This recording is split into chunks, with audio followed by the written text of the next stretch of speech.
You know that little box of plastic herbs that you get from the grocery store? You use a little bit, and the rest just turns into this green slime in the back of your fridge. Well, if you're in Florida, you can stop wasting that money right now. We're in mid-October, and this is the perfect window to plant these 5 herbs that are going to give you an endless supply all winter long. All right, I've got my 5 favorite lined up for you.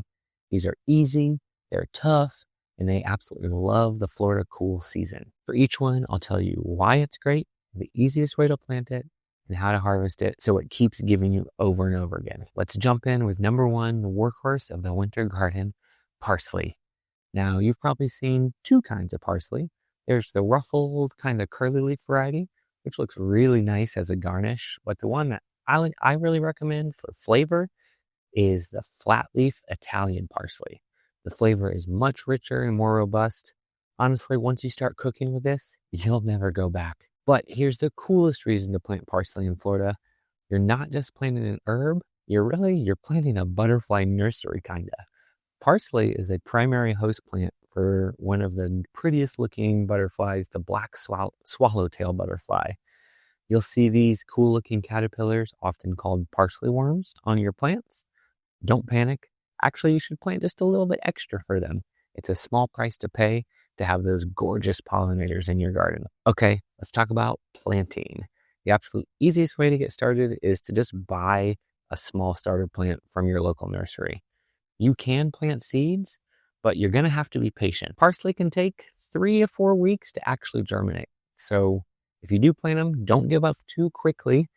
Just be patient with them. They will sprout, but they will take a little while. But when you're picking a spot to actually plant your parsley, it loves sun. But in Florida, if you can give it some shade from that intense afternoon sun, that will definitely help prolong its life, getting it into that spring growing season even. Parsley, though, is a heavy feeder and it really does not like standing water. So we should improve our soil. The magic ingredient, compost, like always. Mix a generous amount into your garden bed or container. This will give it the nutrients it needs and help the soil hold moisture without getting too waterlogged. When you plant it, make sure you don't bury the center part, though. It's called the crown. You want to keep that just above the soil line. Give it a good drink of water and it'll take off. This is the most important part. The secret to an endless supply is how you harvest. Never cut from the middle. Always snip the outer older stems right down at the base. A good rule of thumb is to never take more than 1/3 of the plant at a time. This signals to the plant to keep producing new tender leaves from the center, so you can harvest from it over and over and over and over and over again. You'll get months of delicious parsley this way. Eventually, though, when the weather does get hot, it will bolt, which will send up a tall flower stalk. The bees love these flowers, but at that point, the leaves are going to turn really bitter. That's your sign that the season is over and you did a great job. Next up, though, we have an herb that is essential for pickles, amazing for fish, and a superstar in the garden ecosystem, dill. This herb is so rewarding to grow in Florida during our cool season. When it comes to picking a variety, we've got some really great options.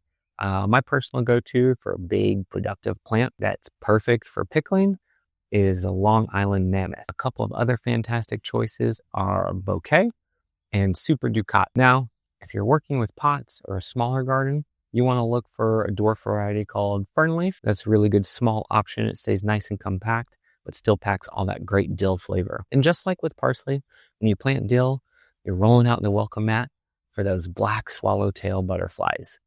They absolutely love dill as well. So be sure to plant enough to share. Now here's the most important tip for planting dill. It has a long taproot, which means it doesn't really like being transplanted. So don't buy a starter plant for this one.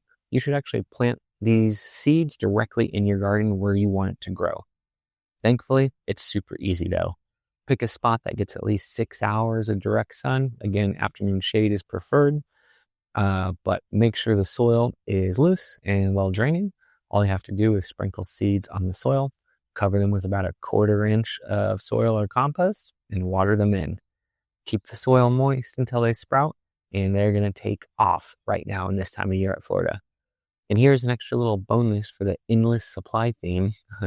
Dill will often reseed itself in the garden. So if you let some of it go to flower at the end of the season, you might get a whole new crop of volunteer dill plants for free next year. All right, let's talk about harvesting. Because with dill, you get two different harvests from one plant, really. First, you have the leaves, which are the classic, everybody uses them. You can start snipping those as soon as the plant is about 6 inches tall. In fact, harvesting the leaves regularly actually encourages the plant to get bigger and bushier. So don't really be too shy with harvesting. But later in the season, the plant will also send up these beautiful yellow flower heads. And this is where dill goes from being a tasty herb in the garden to an actual garden bodyguard. These flowers are magnets for beneficial insects, especially the tiny parasitic wasps. Now, don't let the name wasp scare you.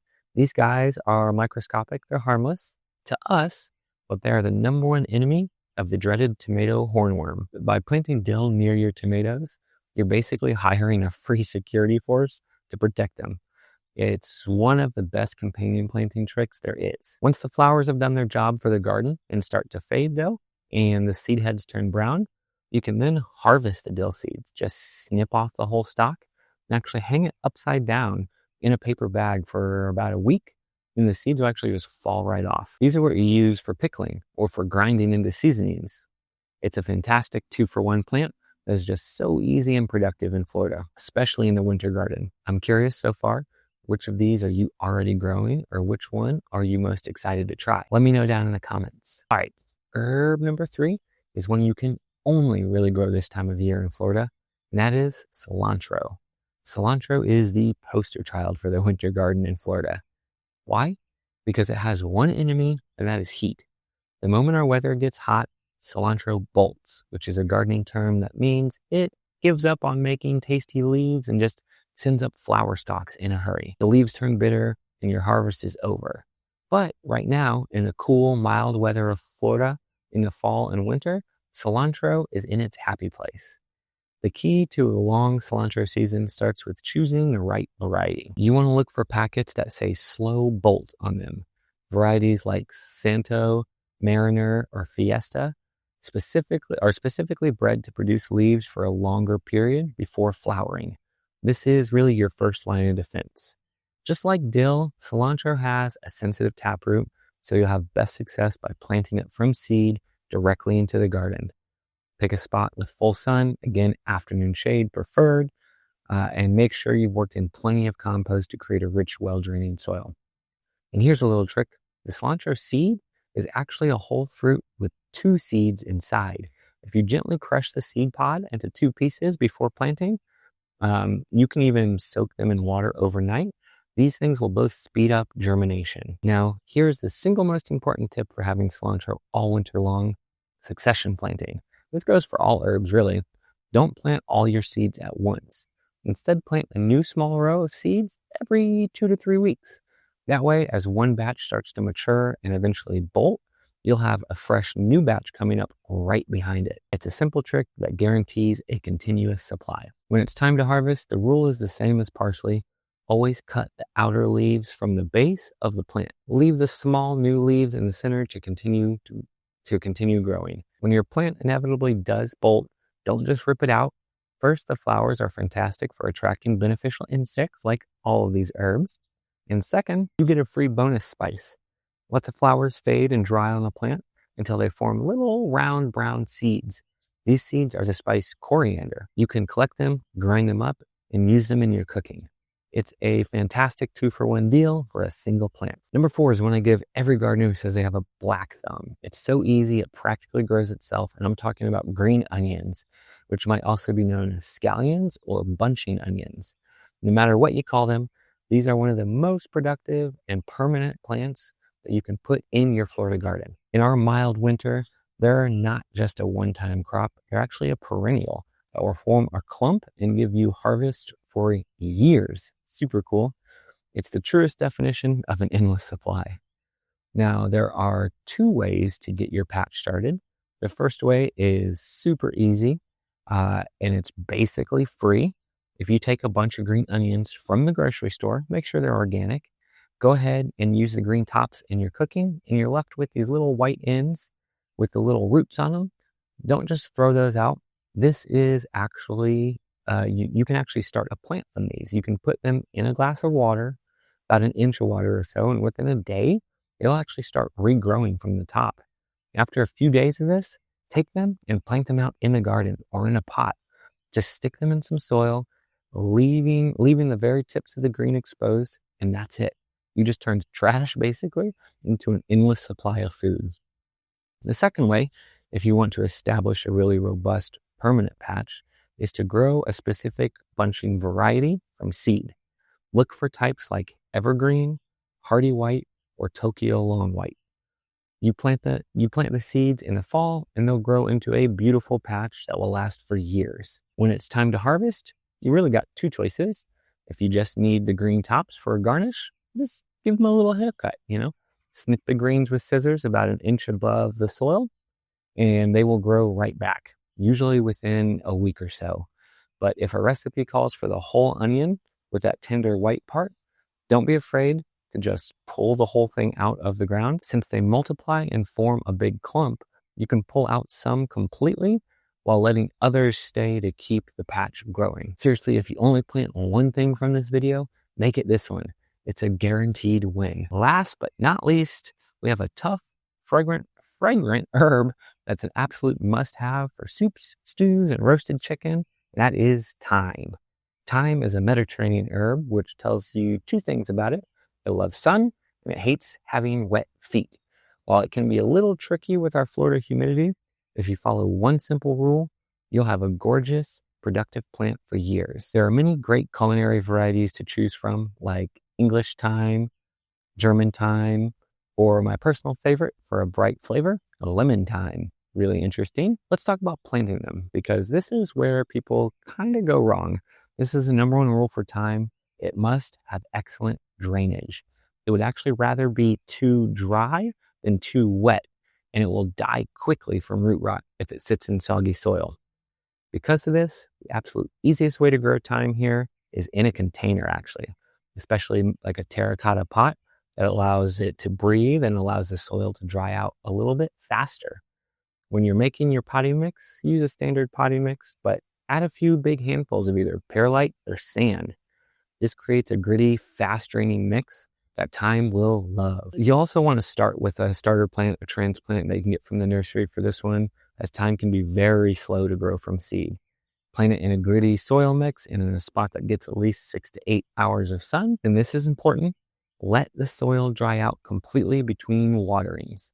If you stick your finger in the soil and you feel any moisture, don't water it yet. Harvesting is easy and actually helps the plant grow better. Just give it a haircut.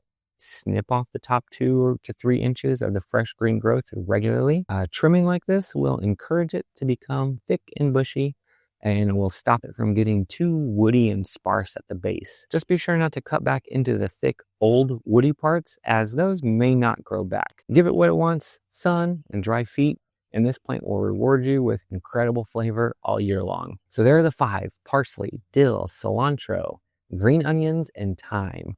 5 incredible herbs you can plant right now in Florida, mid-October, for a fresh, delicious harvest all winter long. You don't need a huge yard. Even just a few pots on a sunny patio is all it takes to get started. Now, if you're feeling inspired and want to take all of the guesswork out of finding the right plants, I've actually put together something dedicated to Florida gardeners to help us grow herbs in Florida in fall. Over on our website, we've created a Florida herb pack. We handpicked 10 different herb plants that are proven to thrive right here in our unique climate. The pack includes all 5 herbs that we talked about today, plus 5 more of my personal favorites that also grow great here. It's the absolute easiest way to get the perfect selection of Florida tough herbs. If you want to check it out, the link is right at the top of the description below. As always, if this video helped you out, I'd be so grateful if you'd hit that like button and subscribe to the channel. It definitely helps us out, and you'll get a lot more simple, successful Florida gardening guides. Thanks so much for watching, and I hope you have a good day.